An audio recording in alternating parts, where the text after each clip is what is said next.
Hey guys, Nick and Nate here. Real quick before the video starts, we did want to talk about real quick what's going on. The whole George Floyd situation. Everything's in a really bad place right now. Everyone is rightfully so angry and upset, and things are kind of getting to the point of being really, really dangerous.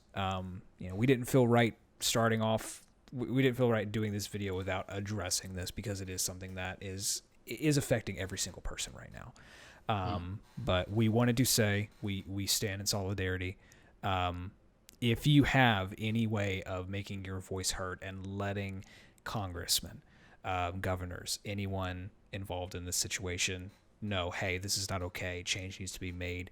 We urge you, please do that. This is something that should not be happening, especially in this day and age, and it's something that's happening a lot more often. So there is change that we need to make.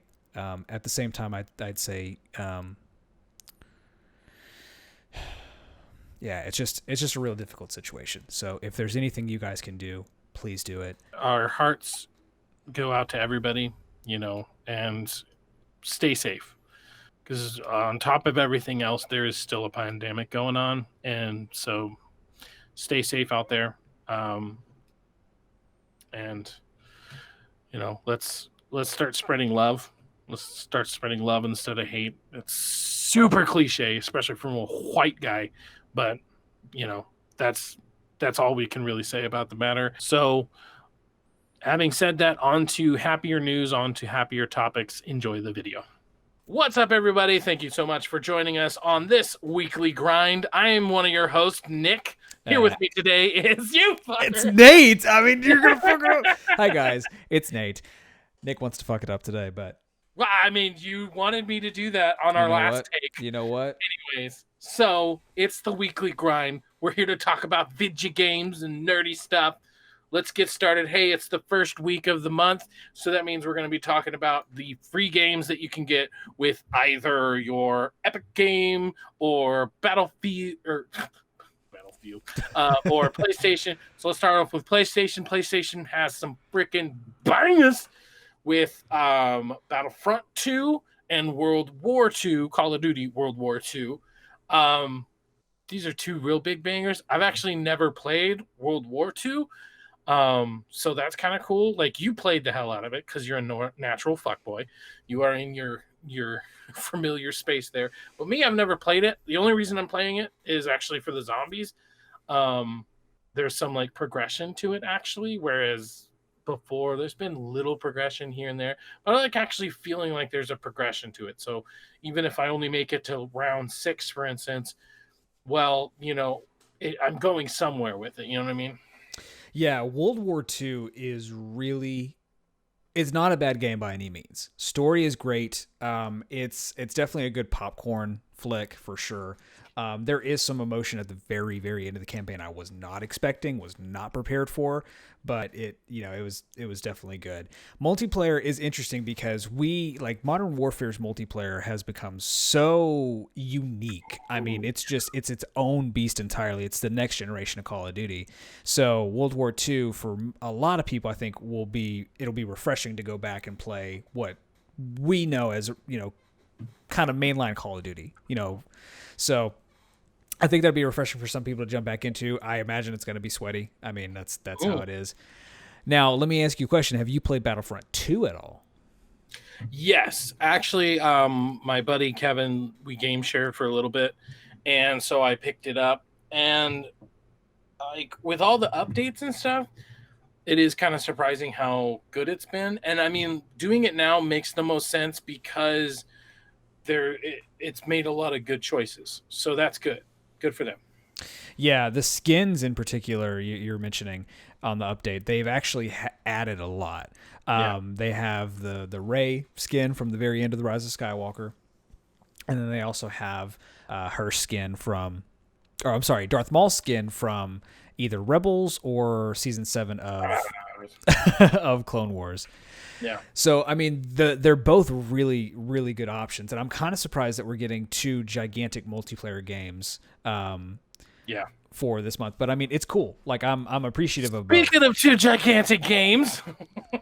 Epic, not to be outdone, put out the Handsome Jack collection, which is 2 giant ass 60-hour plus games that you have. Not only that, but that doesn't include the fact that in like 3 days they'll be revealing what their next free to play game is or whatever. So like as long as you pick this up in time, you could get that, and then the next like free to play game, or not free to play, the next free game.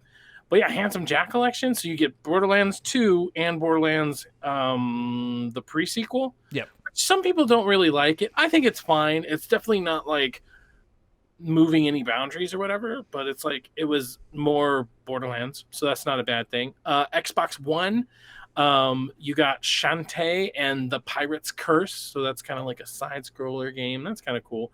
Coffee Talk, which definitely seems like a kind of indie game. I'm not sure what the objective is, other than it looks like you're having a talk and some coffee. Yeah, it definitely seems like probably, what's the word for it? Those kind of games people like. They're not talking simulators. What the hell are they called? I'm not gonna call them talkies. Narrative. Yeah, I guess narrative focus driven games. Yeah. Shantae is interesting. Like I honestly have never seen this game before. I know people have talked about it. The fact of it being a side scrolling like kind of adventure game is cool. I mean, me and you, neither of us are going to play these because we don't have an Xbox. So, it's kind of one of those. It's like, these are cool options. What I am jealous and excited of in a way is one of the best games of all time. Destroy All Humans. Yeah. Yeah. Yeah. You don't agree? I mean, I played a little bit of it, but so I mean, for me, I'm it's excited for the remaster. For sure. I am too. Like I'm not jealous in the sense of because we're getting that so soon, but just watching gameplay footage of this, it reminds me of whenever I went to movie gallery with my buddy when he came over to stay the night, picked it up, and immediately the first thing I did was try to put a probe in someone's ass and then try to just blow up a cow. So it was so much fun. So main question for Destroy All Humans. You remember Pandemic? They made Mercenaries. They made a couple. Yes. Oh my God. Yeah. Mercenaries 2 is the shit. Made this game, and I'm like booting that up because I have it on PlayStation now. Booting that up, I'm like, damn, I miss them. They were a good company, and like they were working on like the next Mercenaries or whatever. Favorite Pandemic game. Saboteur. That was a really good, underrated game. Absolutely love it. It's World War II, but Nazi-occupied places were in black and white with a little flash of red with, like, the Nazi symbols and stuff. Yeah. And blood and, like, muzzle flash and stuff.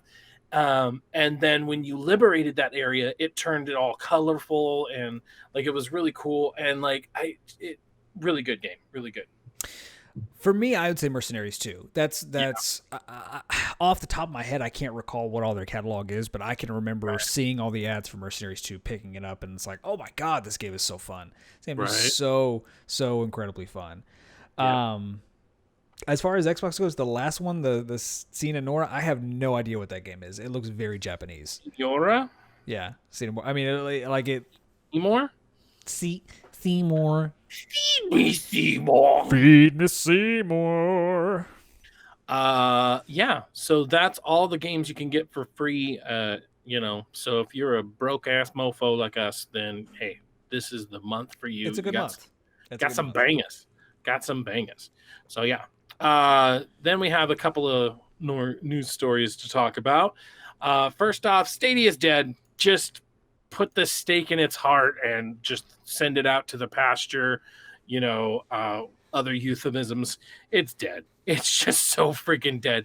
Like, it was dead when NVIDIA came onto the scene, but now it's even just more nope, it's dead. It's gone. Would you like to elaborate, sir?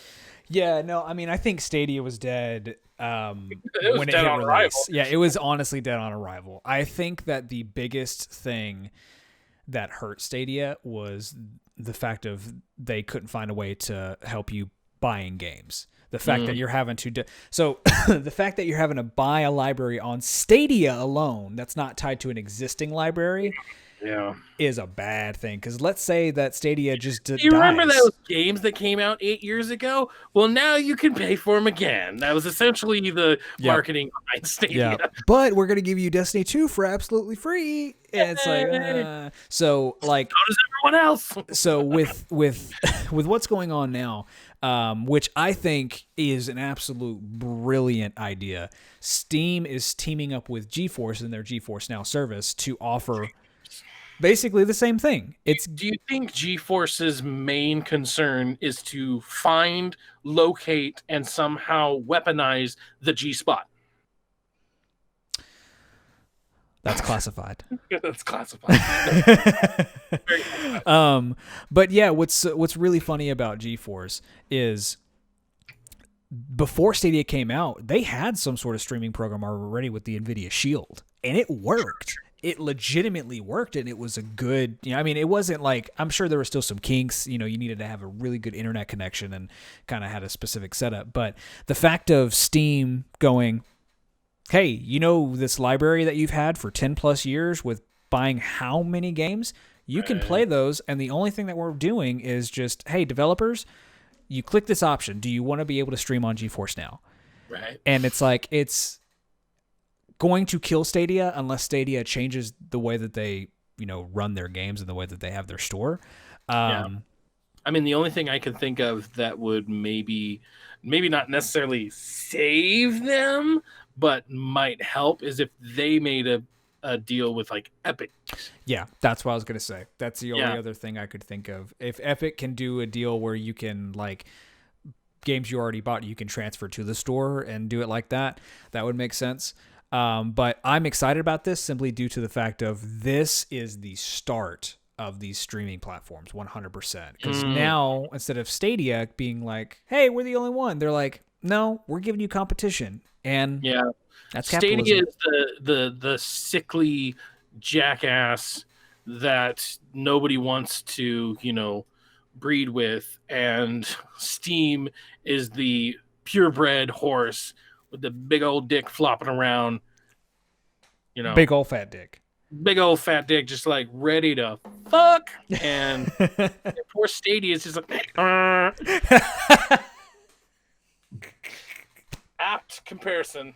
It is. I mean, it's one of those things. It is crazy to me. I was legitimately excited about Stadia when it first, Me when too. it first came out. I'm like, I think it was Greg Miller who had said, hey, so if I can have the option of buying Cyberpunk 2077 on my PlayStation, and then if I go to travel somewhere, I have to take that PlayStation, or I could buy it on the Stadia store, play it on my TV in full resolution, and then play it on my iPad or play it on this. Like, that's the dream. And I was like, that sounds great. But like, how this is Google's I think second attempt getting into this space, and it is like, I mean, the service itself, from what I understand, works apart from some latency that I have seen. But I think that is the biggest thing they need to fix, is that store situation, because I mean, we've all seen, like, I think the most popular one to people is the Scott Pilgrim versus the World game. We see what happens with digital stores. They lost the contract for that game, and they couldn't publish that game anymore. So if you didn't get it, it's just not there. So that's the risk that a lot of people have with digital storefronts. But they're telling you right off the bat, hey, invest into this. It might not work. You might lose your money. So yeah, that was the worst part about it, is that the people who did invest in it, the people who maybe even to this day believe in it, like it's all done. It's all downhill from here. And it's just, So let us know what you guys think about the whole Stadia situation, especially if you have it. If you have it, I'd definitely love to hear from you. Absolutely. Because it's super easy for us to talk about it when we haven't really experienced it, but I really want to know from your perspective, has it always been bad? Have you seen the end coming and are just like, or are you one of the few that probably really believe it and maybe is depressed that this is happening? Let us know down in the comments below. Our last story of the day is the PlayStation situation. First off, we will be covering the event. It's on June 4th. 4th? Yes, Right? fourth. 4th. It's on June 4th, so we will be covering it, possibly doing a live stream of it on Twitch, and then putting up the video version of that on YouTube later that same night. So we'll be covering that. I'm super excited for that. And then, typical for like big companies, they put out this really cool, like, oh my god, we're finally doing it, and then like on the side they do some extra information. And so basically, let me be clear. Basically, PlayStation 5 games are for PlayStation and PlayStation only. PlayStation 5 only. You can't go backwards. You can't play a PlayStation 5 game on a PlayStation 4 game. That seems super obvious. Like, well, duh, it's a 5 and this is a 4. Like, blah, blah, blah, blah, blah. But like, what sucks about that is the fact that Xbox, in the way they're doing stuff, at least for the first 2 years, is if you buy it on the Xbox Series X, you can still play it on an Xbox One. And so for me, I feel like this is PlayStation 5 basically shooting themselves in the foot, even if it's just by optics. You know what I mean? So Nate feels a different way. And so I thought a nice spirited debate would be at hand. Yeah, so the simple fact of why this is the case, I don't think they've come out and said this outright, but from what all they've talked about before, I'm going to surmise that this is the reason. PlayStation 5 is has been touting so much about that new SSD that they've developed, how it's going to revolutionize games. And I've even heard people saying, and even on that like gameplay reveal from Epic, they're like, what they're doing on the PS5 is leaps and bounds better than what's on PC right now, like in terms of the technology they've developed. So, and they talked about that's going to change how they develop games. I believe that's to why PS5 games can't play on PS4, is because they're optimizing them to use that brand new SSD technology. Yes, from what you're saying, that does suck. But what I think, and what I told you off air, what I think is going to be very interesting, and this is a sign of this going into the new generation, is PlayStation and Xbox are now going to be doing two completely separate things instead of trying to compete for the same area. PS5 is going to be really touting their brand new technology with the DualSense and all the other bells and whistles, and Xbox is tripling down on what they've had for the past few years, where, hey, you buy a game on the Xbox platform, you can play it wherever. You know, play it on xCloud, play it on PC, play it on Xbox Series X, Xbox One X, Xbox One. And honestly, it's that reason that I feel like that's why PlayStation is shooting themselves in the foot, because you have well over 100 million people, customers, consumers, whatever you want to call them, and those people could stay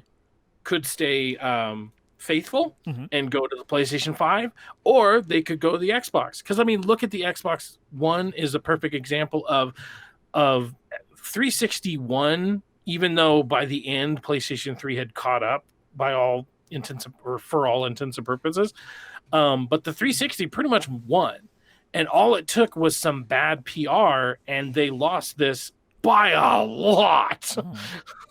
by almost like 3 times as much. Yeah. And so now what they've been doing in the background, because, hey, we're not winning, so instead let's build a foundation for our future. And we're going to build up.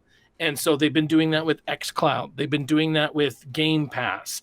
They've been doing that with so many like user-friendly things. And I feel like the most user-friendly is, hey, I want to purchase the new Halo Infinite. I purchased that. I could play it on my super old first wave Xbox One. I could play it on my Xbox Slim. I could play it on my Xbox One X. I could play it on my Xbox Series X, whatever I have. Or for that matter, if I go over to a friend's house and my friend has a Series X, but I only have, you know what I mean? Yeah. That's very user-friendly. It's very consumer-friendly. And then for PlayStation 5, and I get it, they're making a PlayStation 5 game. Yeah. I get that, and that's really cool, but I feel like we need to be moving away from that. And seeing Xbox, which I'm not an Xbox fan, I am a Sony pony through and through, but seeing Sony do that from an point of view, it's just like, damn, that sucks. Because that could be the thing that topples the entire Jenga tower that PlayStation has been building up with their 100 million, Yeah. investors, essentially. Yeah.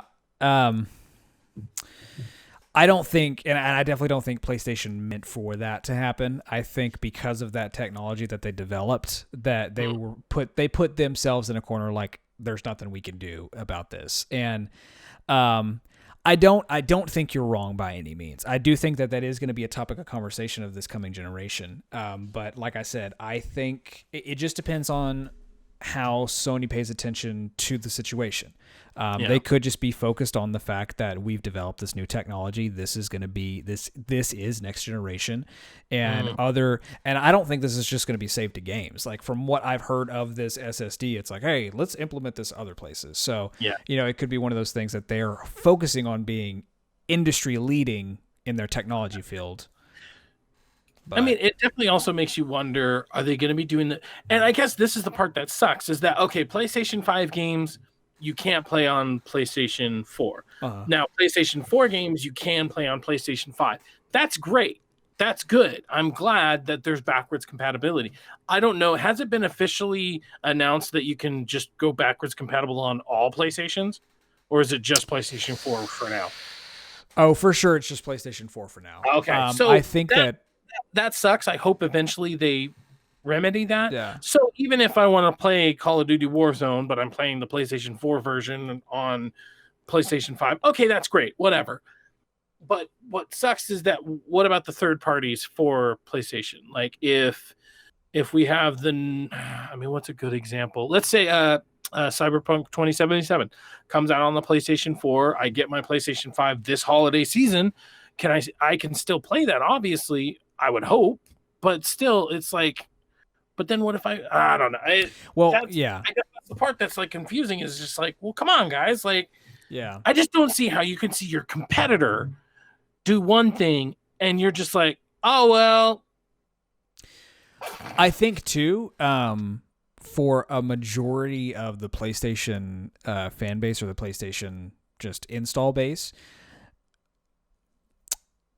I don't think it'll matter as much.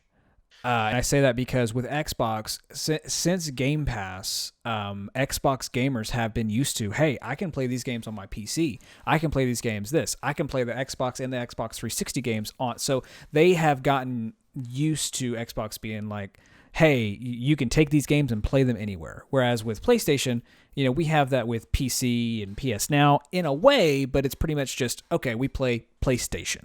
So I think for a large portion of the install base, it's not going to be an issue because the majority of them are going to be going to PS5 once it launches. Now, of course, I know that not everyone can, and we are going to see a price drop in the PS4s because that's what always happens. But it's one of those that I don't think the outcry is going to be as much within. It might be more for people outside of the PlayStation fan base than in. But it's definitely something interesting, 100%. Yeah. I honestly think that it just sucks because, like, for instance, let's say a launch title is Horizon Zero Dawn 2 or Horizon 1 Dawn. It would just suck for me not to be able to play that because I haven't had a PlayStation. Like, I personally don't plan on getting a PlayStation until a year after. I've done that for almost all the PlayStations because I always like to wait for them to work out any kinks. The Red Ring of Death is a perfect example. They really didn't get that stuff figured out until years after it came out. So I never want to buy the first wave of a console. So I always wait anywhere from 6 months to a whole year before I buy it. And so if that's the case and, Horizon 1 Dawn comes out, it's going to be like, well, gosh dang it, I can't buy it, I can't play it. And it is something like xCloud, where even if I didn't technically have an Xbox, for instance, I have a PC now. I have a pretty good PC, I can run it. So it it's optics, and that's the crappy part, is that even though you'll have your subset of people who are Sony ponies and they will stay with Sony no matter what, and hey, we have the best exclusives bar none, you know what I mean? But there are plenty of people who maybe came over to Sony because they made better choices than Xbox. Well, now they're not. So it's like, it just sucks. So, but hey, we want to hear from you guys. That is our opinions. What do you guys think about it? What do you think about Stadia? What do you think about PlayStation? Let us know down in the comments below. Keep your eye on YouTube here. We're going to be doing a review on Deep Rock. Deep Rock? Yeah, it is. That's what it's called. It just sounded weird for some reason. We're going to be doing a review on the new PC game Deep Rock Galactic. Also on the Cycle. That one's been out for a while. But yeah, we're doing a review on that. Also, we will be covering, all the stuff. We have PlayStation's event. We have the IGN Games of Summer event. EA is going to have an event. We're going to be covering all those. So make sure to keep your eye here. Subscribe. Click that bell icon. Leave us a like. Give us some comments. All that good stuff. I was Nick. And I was Nate.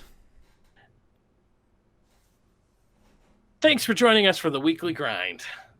Keep grinding.